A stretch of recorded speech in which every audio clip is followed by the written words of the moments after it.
several 100,000 home pages of computer scientists. We can do so many things with this type of information. In particular, we can find more of their papers in a timely way, but we can also use it for algorithm search. We've recently developed methods for automatically extracting algorithms out of documents and for classifying algorithms. By the way, most of our work on this is published. It's in the literature, and you can go to my homepage and find most of it. This is a project which grew out of having those homepages. So here we want to do expert search. By the way, this is called our chili measure. If more chilies, the hotter the expert is. So here we look for experts in machine learning, and up comes a whole collection of authors that we think are experts in this area based on our measure of expertise. And in particular, we come up with a decision tree which actually gives you the key phrases we think is your expertise. This was used in a proposal that went to NSF to help NSF evaluate experts for choosing reviewers. In particular, we've worked with NSF under the STAR Metrics project. I don't know if you know anything about the STAR Metrics project. Is anybody here familiar with the STAR Metrics project? The STAR Metrics project is a project at NSF to help program managers there evaluate their portfolios.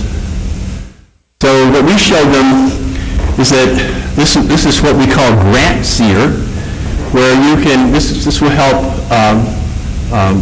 program managers at NSF search for grants. Now, in this case, this is ranked by citations. I forgot that I was listed. These citations actually are based on our system. So this is biased towards citations that we have in our system, and you can see, but you'll see other people who are primarily in computer information science that are listed here. And you can click on each one of these and find their expertise. This is a brand new project. This is partially funded by NSF and Alcatel-Lucent. This is CollabSeer. So this will recommend people you should collaborate with. So it uses your social network of papers and collaborations to recommend a collaborator. It will not recommend a collaborator that you already collaborate with. I mean, that's you sort of, why would I recommend that you collaborate with somebody you already collaborate with? Right now what it does is it recommends collaborators of collaborators. So it goes to a triad or 3 degrees out in your social network. We're evaluating the system. We're looking at various types of ways of measuring the lexical similarity. So you not only will have a collaborator that will be recommended to you, but based on your common interests like support vector machines or genomics or something like this, we will come up with a recommendation. Here's an example of who we're recommending Robert T. Collins to collaborate with Xinggang Xu, and these are the people that he has collaborated with, and these are the people that have collaborated with Zhu. Okay. So Cysphere supports research in many areas in terms of cyber infrastructure. How much time do I have? Okay. So it has many uses as a research testbed. It supports the scaling of algorithms for information retrieval, data mining, and social networks. You can look at natural language processing methods on large text collections. You can look at machine learning methods to automatically extract data. You can look at new information extraction and metadata extraction methods. You can look at novel indexing and ranking. For example, how do I rank tables? How do I actually rank figures? How do I rank chemical formula? No one knows how to do that. That's an unknown piece of science, and we've been working and publishing on methods to do that. It allows you to do federated search, so you can search many sources. You can do collaborative and social networks. I gave an example with Colab Seer. You can do focused crawling. There was a poster on Site CRX. Very cleverly, this time it was sites instead of sites. So this is how you crawl and get new information that's on the web, or old information that's on the web, that's on your particular area of interest. It's also the interest in, it allows you to do interface design and integration, because how do you put all this information together so you can search for it? And some system analysis.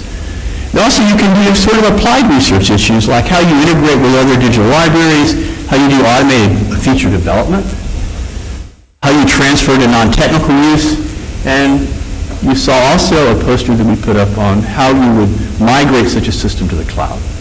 And it's our experience that when you put a system to the cloud, it's not all systems go the same way. It's going to vary on the different types of systems. So, in summary, these are some of the systems that we've demonstrated. PubMed Seer, that I didn't have a chance to talk about. Another system we just built is called Enron Seer, which is looking at the, which is indexing the Enron messages. This system is easy to build, but data collection is usually the issue, how you get the data. And that's where you need focused crawling.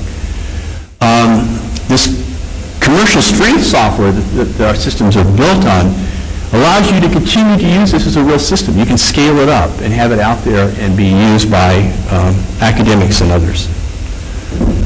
So, just to summarize on what I think are some of the cyber infrastructure needs and lessons that we've discovered through our own research. Cyber infrastructure needs vary tremendously between disciplines. However, and there's some big difference between large and small science. They have different needs. There are some common overlapping tools and hardware. I've sort of shown you one. On the other hand, we modified a lot of the tools that we built based on the domains. Computer scientists are not interested necessarily in chemical formula and vice versa. However, they're both interested in tables. And archaeology, archaeologists are interested in maps, but not necessarily algorithms. So there are some differences. Data science also varies with discipline. There are different data formats. And data, and large-scale data, is actually looking at its own formats, because those formats are very particular to a domain and make access to that data much more efficient than other formats. And an example is there's a new conference that's come up called Extra Large Databases. And they're only talking about petabytes. They're only talking about petabyte-sized systems. Research needs vary. Researchers have different styles. And if you have an infrastructure for one particular researcher, it's not going to be the same. It could be, but not necessarily the same for another researcher. And one size usually does not fit all. So what I'm arguing here is that we can have common systems, but you really have to work with the domain experts before I think these systems are effective. NSF has recognized this. They have a new directorate in NSF based on what they think are the cyber infrastructure needs for scientists into the next generation. Finally, all I can say is, to quote the great philosopher Yogi Berra, the future ain't what it used to be. And I think we're seeing a lot of that now with infrastructure and science needs. We think these things are what we wanted. We find out as information grows in scale, it's not exactly what we wanted, and we want usually more. I think it's a good place to stop. Okay, thank you, Lee.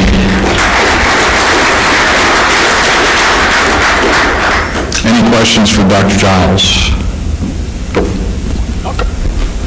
I'll get back there.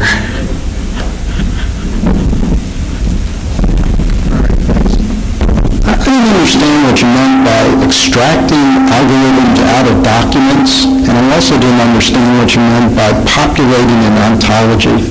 Oh, that's a really good question.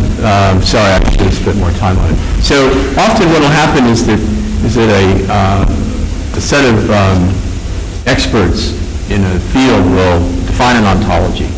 So you do the second one first, right? Yes. Okay. So they'll define an ontology, and the ontology will consist of relationships between entities and objects. So the ontology would be authors, citations, but there won't be any data in that ontology. An example, if you like to see really nice ontologies, some very nice ontologies that are online right now that you can go look at, Freebase, which Google just bought, is a very good one. It has, I think, 20 million topics. Another one which is being created by, I think, some Max Planck Institute, sorry, I don't remember which one, is called DBpedia.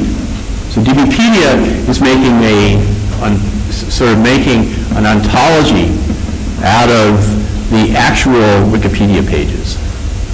So when we populate, so a lot of in fact, I would like to say, creating ontologies is very dangerous because many have been created and very few are used.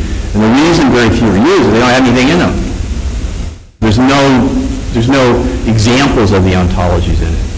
So what we'll be doing is what we've been doing is going through chemistry papers and pulling the data out to pull in the ontologies and put them into the ontologies that the chemists have created. Why? Because the chemists have sort of agreed upon that ontology.